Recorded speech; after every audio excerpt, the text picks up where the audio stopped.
मुफ्ती साहब जेकॾहिं जश्न ईद मिलादुन्नबी मल्हाइण बिदत आहे त पोइ हर साल रायविन इज्तिमा कयो था, इहो बिदत न आहे। इहो बि हिननि ॾिहाड़नि में ज़्यादा सवाल थींदो आहे त रबीउल अव्वल में जॾहिं जश्न ईद मिलादुन्नबी मल्हायो वेंदो आहे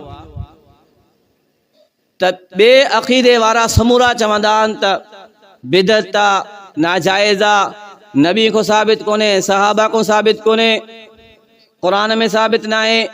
त पोइ इहो हर साल जेको रायविंड में इज्तिमा थींदो आहे, मख़सूस जगह माण्हुनि जो इज्तिमा, मख़सूस अंदाज में इज्तिमाई दुआ, इहा बिदत न आहे। मतलब जेको तहां कयो जायज़, जेको उहे करन बिदत, इहो सवाल हूंदो। असल मसलो आहे समझण जो। हिक आहे शरीयत, ॿियो आहे शरीयत सिखण जो तरीक़ो। हिक आहे शरीयत, ॿियो आहे शरीयत के सिखण जो ज़रियो। जंहिं शइ खे असां चऊं इहा शरीयत आहे, फर्ज़ आहे, वाजिब आहे, लाज़िम आहे, त पोइ उहा शइ क़ुरान मां साबित हुजे या नबी सोणे का साबित हुजे या सहाबा का साबित हुजे। जेकी शइ असां चऊं था शरीयत न आहे, शरीयत सिखण जो ज़रियो आहे या माण्हुनि जे अंदरि इबादत जी मुहब्बत पैदा करण जो ज़रियो आहे, त उन जे लाइ कंहिं दलील जी ज़रूरत न आहे। मदरसा क़ाइमिन छा जे लाइ? शरीयत सिखण जे लाइ। इज्तिमा छा जे लाइ? इज्तिमा शरीयत न आहे।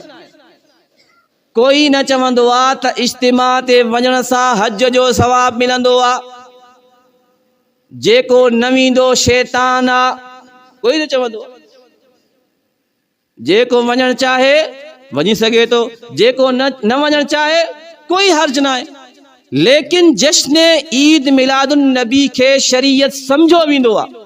जेको कंदो सवाब मिलंदो, न कंदो इब्लीस जो भाव आहे। त आसान लफ़्ज़नि में जंहिं शइ खे शरीयत समझी, फर्ज़ वाजिब समझी कयो वञे, उन जे लाइ दलील हुजणु ज़रूरी आहे। रायविन इज्तिमा, चिल्लो, 4 महीना, सेरोज़ो, इहा शरीयत न आहे। शरीयत खे सिखण जो हिकिड़ो ज़रियो आहे, मुआविनत आहे, पखो शरीयत न आहे। इबादत जे लाइ हिकिड़ी सहूलत आहे। मस्जिद में फॉर्म विछाइण शरीयत न आहे।